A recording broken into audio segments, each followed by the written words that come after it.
thing you have to remember about this particular procedure is that in PubSub model, when you're talking specifically, the publisher will have no idea about who are the subscribers who subscribe to that particular thing.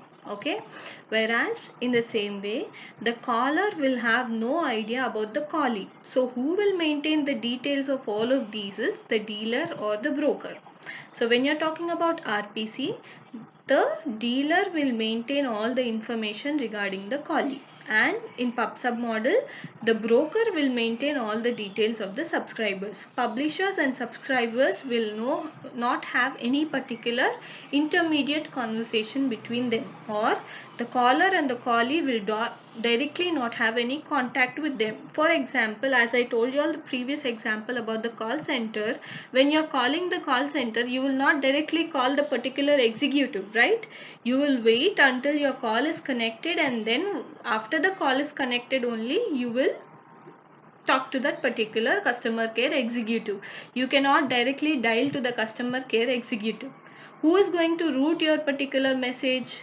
The dealer is going to route your message to the particular callee, right? So here one more thing to remember is that in general scenario, when you're thinking about this, one thing you have to remember is until the particular callee tells you his details. Good morning, I'm so and so, thank you for contacting Amazon. This is what they say, right? So until they tell you or they reveal the information, the caller will not know who is the particular callee, right? So that is what happens in this particular protocol. So here we will quickly review what is there. So basically, transport is a channel that connects two peers. So what are the two peers we have in this particular above example? First peer is the client and the second peer is a router or server. So in order to connect the client and the router, or in order for the messages to get transferred, you need to have a transport layer. That is what it talks about.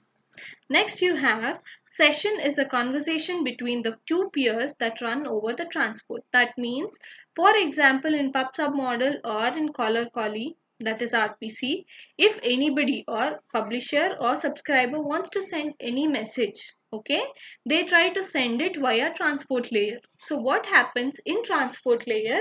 It has a unique facility of generating session IDs. So what is session ID means? Every time a request is made by a publisher to send some message, or whenever a publisher is sending some message, that particular session is captured by that particular transport layer, and that session has a unique ID with it. You understand what is unique ID, right? So in your class, in your college also, you have a unique identification number, that is your admission number or UID number, right? So in the same way, every time a new message is coming, every time a new request is made by a publisher, subscriber, caller or callee, a new session ID is being generated by the transport layer. Why are we generating session IDs? Is for security reasons.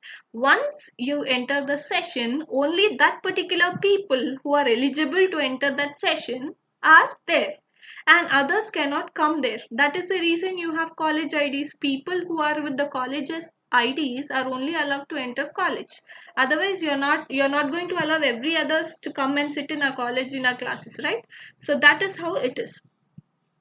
So here what happens is every session ID is unique, and once the particular dealer or broker has some doubt regarding that particular product or doubt regarding that particular magazine, so what he will do when he is trying to send the message again, what happens is, with the help of the old session ID which is created, so here it created publisher sends some message to the broker with the session ID 1. Okay, broker has some particular problem with that particular magazine or something. When broker is trying to contact, then it will understand that particular area or that particular server has a cache memory where it is going to store the particular unique session ID of that particular session, and then directly it is going to navigate that particular question and the doubt to the publisher. So here next we have is clients. Clients in PubSub model are publisher and subscriber. In RPC it is caller and callee. And in server, or you can say router, you have dealer for RPC and broker for PubSub model. That is what is WAMP concept.